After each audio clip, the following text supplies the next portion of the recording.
The skiff floats on. Once you get in, that's it. One pull of the starter handle, and you're... Have you made all the necessary preparations? Remember what the net picker said. It's a small tank. You won't be going back and forth on this.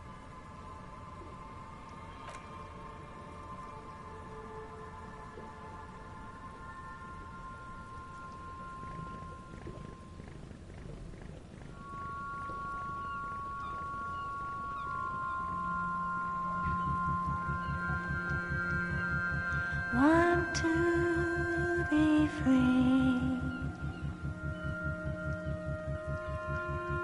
Want to be free. It will last forever.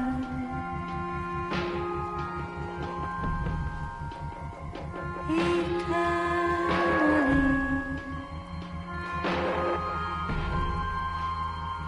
Want to be free. Want to be free. It will last forever.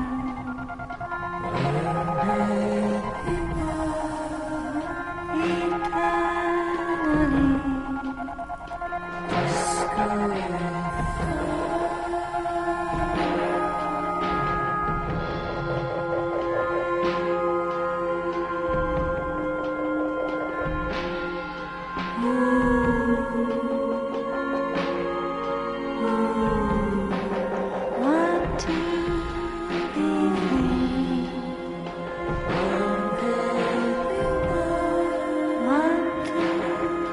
Want to be free.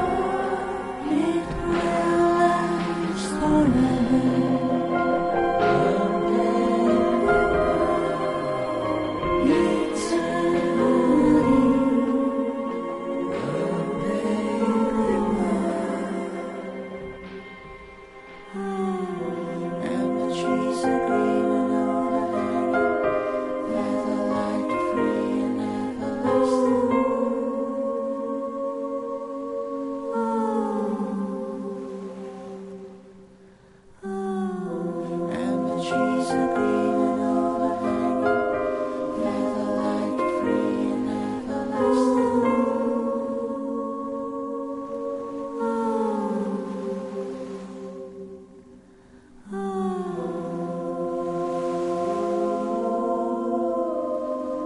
Want to be free.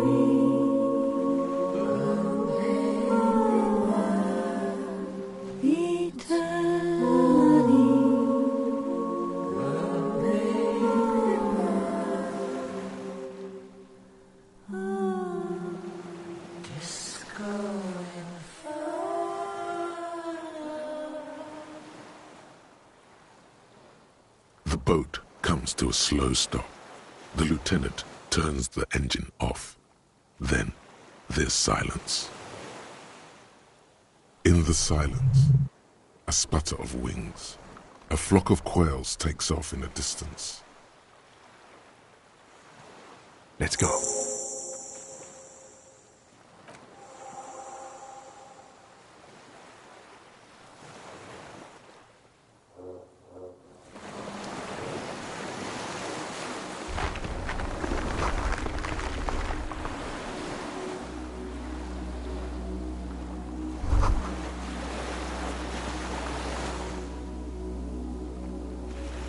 The chain trails off into the ocean, connecting the island to the supply depot on the coast.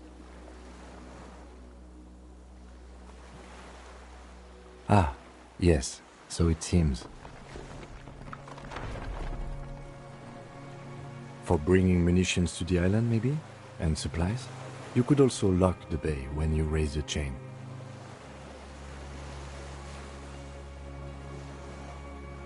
From enemies of the commune of Revachol. This sea fort was a revolutionary fortification, I believe.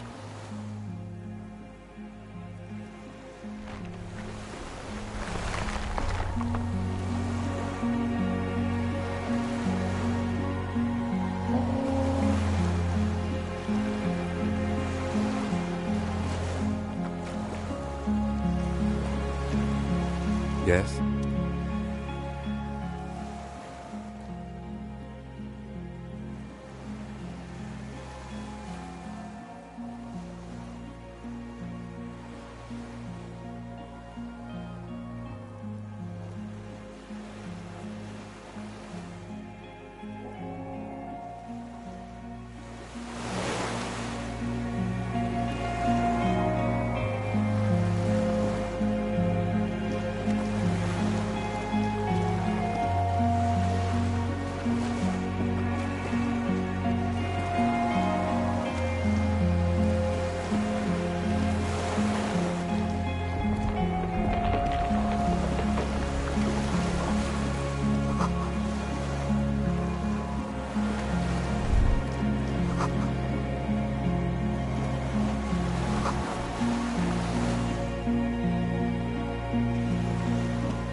An old cylindrical generator is nested above the ammo lift, with makeshift electrical wiring running out of its side and across the floor.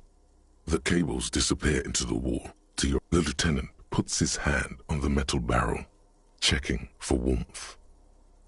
It's cold now, but someone has been maintaining it. The wiring has been repaired.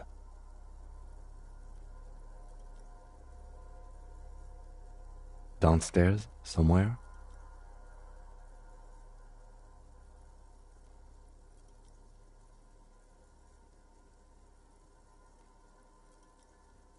A hollow ring. The canister is empty. Dust falls from the generator and down into the ammo lift.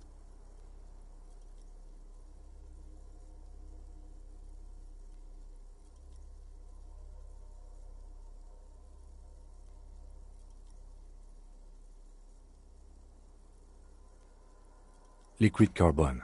I would imagine it takes mazout.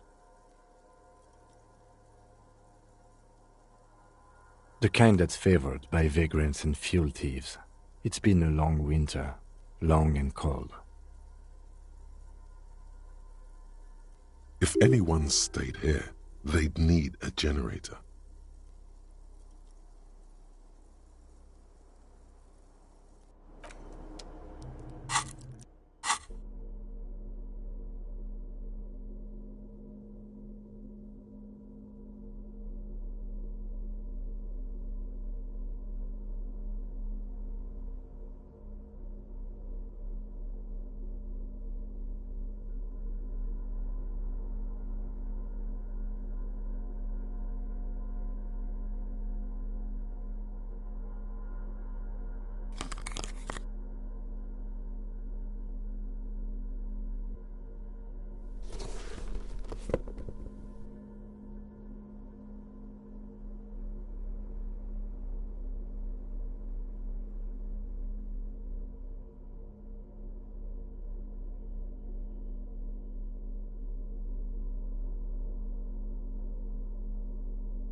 This old cylindrical generator waits with its fuel cap open.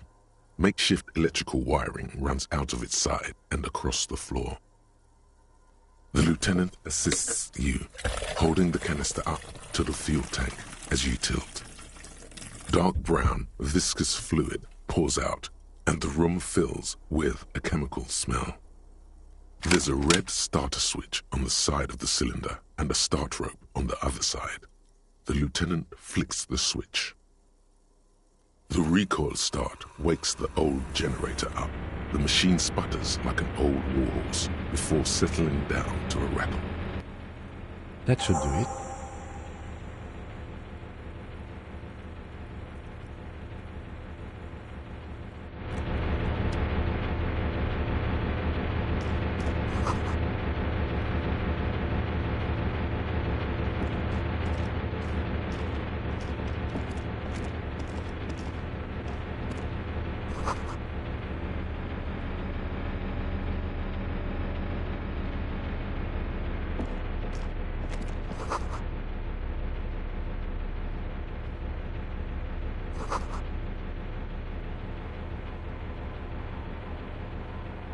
Books and magazines lie scattered on the floor and on a makeshift cupboard. They are not particularly well organized. Most are soft covers, serialized fantastique and detective stories from the 20s and 30s. This disparate digest includes the classic Animal Adventures. Among what is mostly commercial fiction and serialized stories, you find a magazine cathodique for electrical engineering. Then it's back to pulp. Light erotica, an international thriller about circuit benders. Someone's made themselves a home.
Soft covers, serialized fantastique and detective stories. Animal Adventures, a magazine for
You see a small metal door nested inside a larger one, a heavy steel blast door.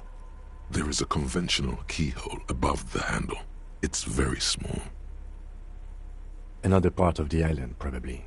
The lock looks like it could still be usable. Maybe this is one of the doors we don't open?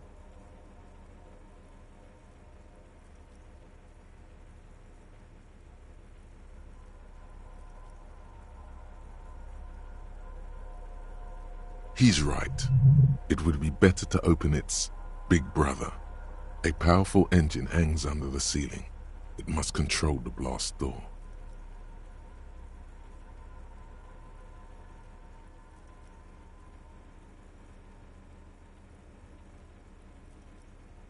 I think there's a console just southeast. Let's look around. Getting the blast door open seems like the best plan.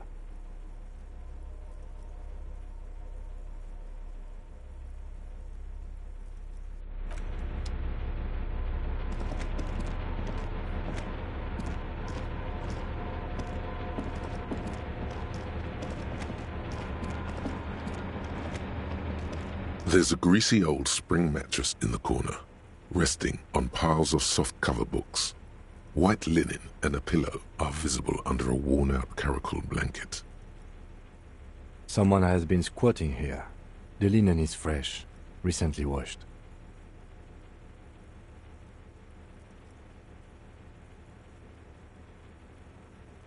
A flash of pain interrupts you, making you wince instead of letting the words out. You know, officer, you can rest here if you are feeling tired. I will keep watch. You could use some rest for what's ahead.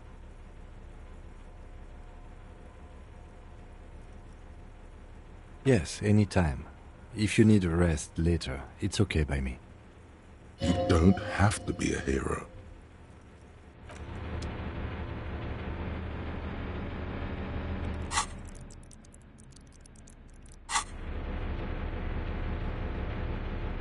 The greasy old spring mattress lies in the corner, fresh linen under the heavy caracal cover. The offer still stands. Take it. You don't look so good. You face the concrete wall. There's less light there, in the dark corner. Like a dog, you lie there. The blanket feels cold. The entire room does. Concrete and cold. Minutes pass. Half an hour maybe. The sounds of the sea beyond grow distant. Your eyelids close until you feel yourself standing up in the darkness, right next to the mattress. Slowly, the world begins to hatch from the blackness. It's evening. Sleep.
Dolores Day, the innocence of humanism, internationalism, and the welfare state, turns around to face you. She has an airship airbag in her hand. She seems to be in a hurry.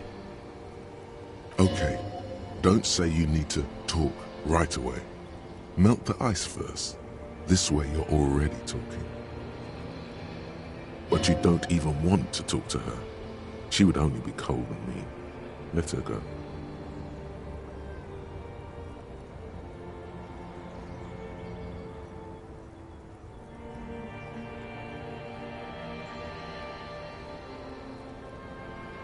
Hey.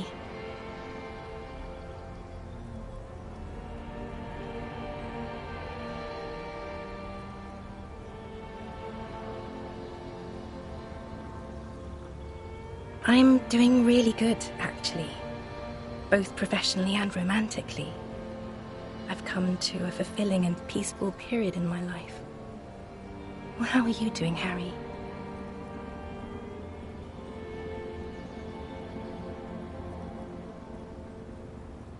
Oh, don't say that. I know this positive thing sounds stupid to you, Harry, but it works. We all have an obligation to be happy. You too. And you will be.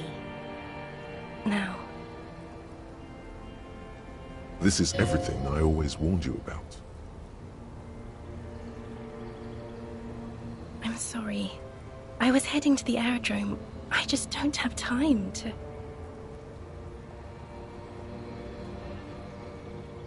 She means she doesn't have time to tend to your emotions.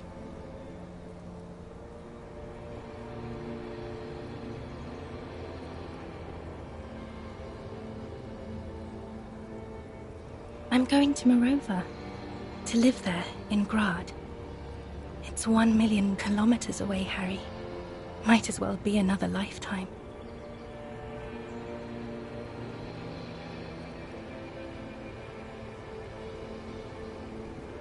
No, Harry.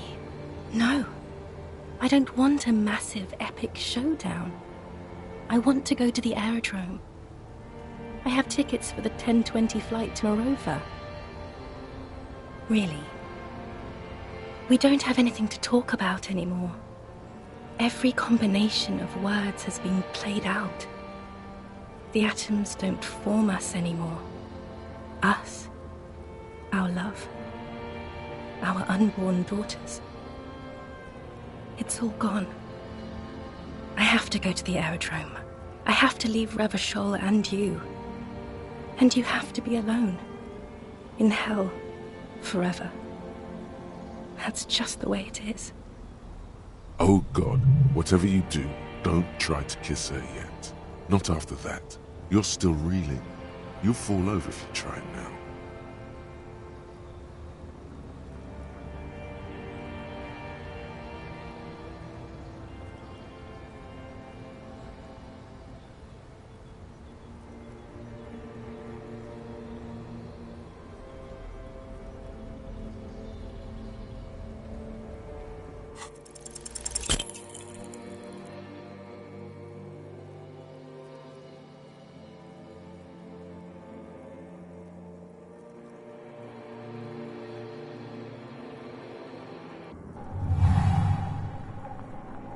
Your feet still tremble from the steps you took, as if over an enormous distance, standing against her. Her body close to you, radiating warmth. With your eyes closed, you move your lips on her mouth. This was not about failure or success. This was always going to be horror. I should not have suggested it, and you should not have listened to me.